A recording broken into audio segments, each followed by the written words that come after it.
Buenos días. Bienvenidos a Familiarizando a nuestra sección Decir sí a la vida. Hoy tenemos una invitada muy especial, Cristina Blanco. Ella es licenciada en psicología con estudios en diversos enfoques de psicoterapia humanista.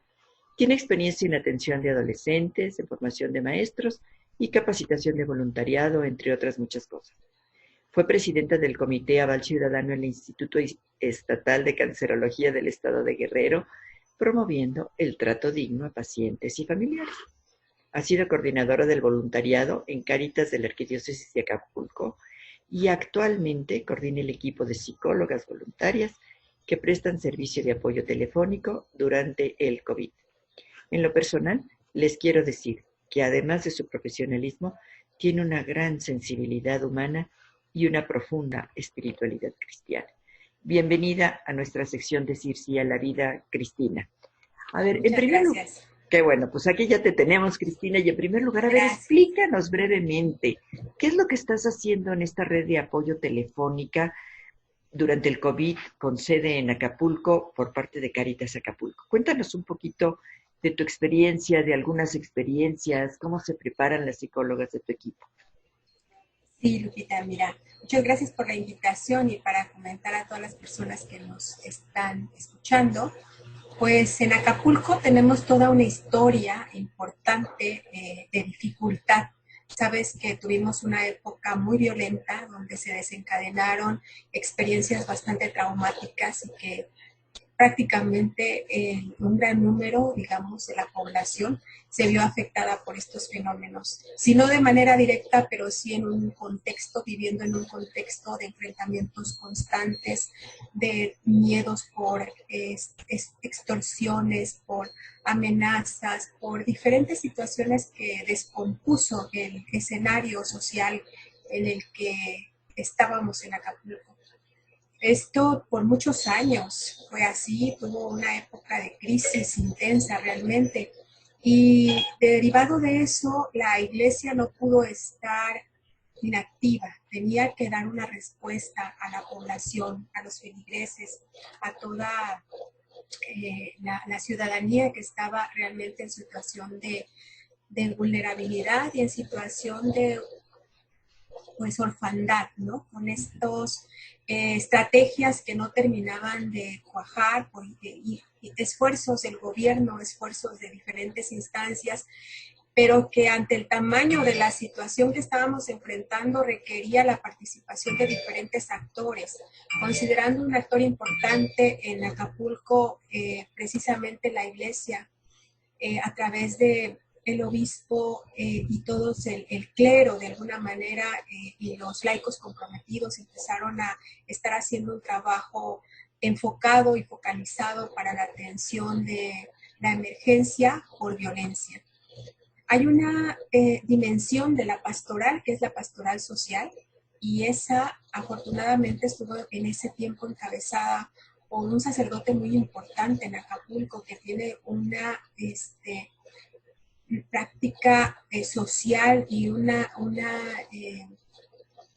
identificación con el compromiso social y con la comunidad. Ese es el padre Jesús Mendoza, que asumió el liderazgo, digamos, de toda esta necesidad del pueblo y la supo acoger y supo responder a esta necesidad, involucrando a muchos actores locales, voluntarios, personas con una formación en diferentes áreas y de esa manera fue aglutinando el proceso de acompañamiento a las víctimas. Eran muchísimas las personas que habían tenido que enfrentar situaciones de dolor, de muerte, de asesinatos, de pánico, de angustia y que necesitaban un acompañamiento. Y de esta manera se fue acompañando desde la iglesia este proceso a las víctimas, de tal manera que con el pasar de los años, estoy hablando que los primeros esfuerzos se iniciaron en el 2012, con el pasar de los años se fue conformando un programa concretamente que asumió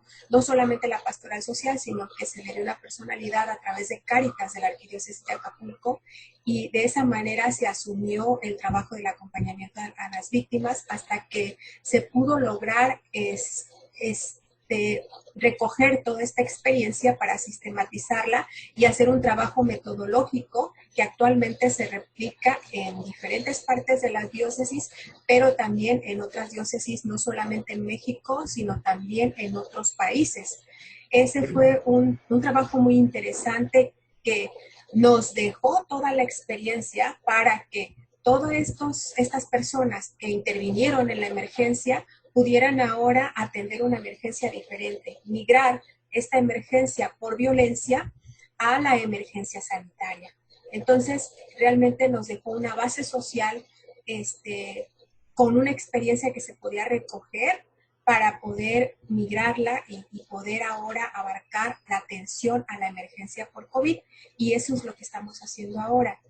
Ahora, por lo que me dices, esta emergencia de COVID no solo es la atención psicológica, sino tienen toda una red de apoyo para las personas que están padeciendo el COVID, de alguna manera. Sí, Caritas está coordinando esfuerzos para poder atender, pues primero la emergencia alimentaria, ¿no? Finalmente, Acapulco es un puerto, vive de su economía principal, está centrada en el turismo. Entonces, eso hace que al cierre de las actividades no esenciales, el turismo no fue considerado una actividad esencial, por supuesto, y entonces fue lo que se cerró. Entonces, cerraron prácticamente todas las fuentes de ingreso para la mayoría de las personas que viven no solamente en el comercio formal, sino en el comercio informal. Claro.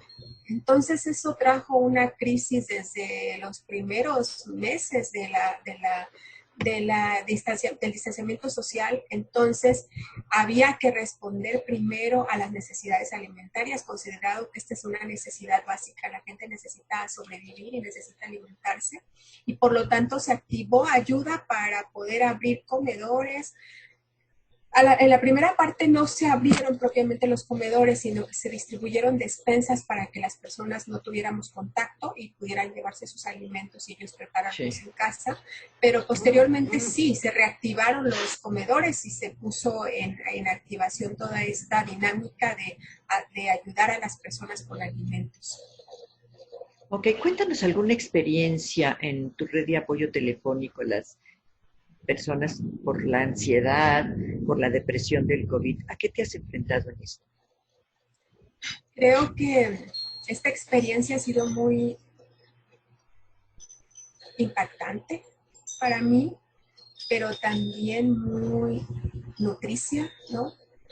Abre un panorama porque al final la experiencia terapéutica mía ha sido presencial, tanto a nivel individual como a nivel grupal. Entonces esta experiencia está recibiendo llamadas de atención. No era algo común en mi práctica profesional, pero actualmente que he recibido varias llamadas de la población, precisamente las causas más frecuentes por lo que solicitan es por estados de ansiedad, crisis de ansiedad, estados depresivos, síntomas depresivos y por duelo, ¿no? Entonces, estas llamadas, la gran mayoría son porque la persona realmente está en su límite, ¿no?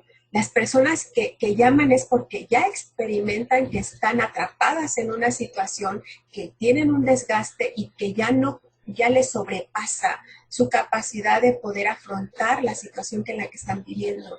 Entonces, este tipo de llamadas ya son llamadas en las que ellos, como te digo, se sienten en el límite, se sienten sobrepasadas, y es importante ayudarles a encontrar una mirada más amplia que les permita descubrir las estrategias que pueden desarrollar, porque cuentan con algunas, pero es necesario ayudarles a mirar esas estrategias de afrontamiento para que puedan recuperar la confianza en ellos mismos. Ok, Cristina, mira, por el momento creo que se nos está acabando el tiempo.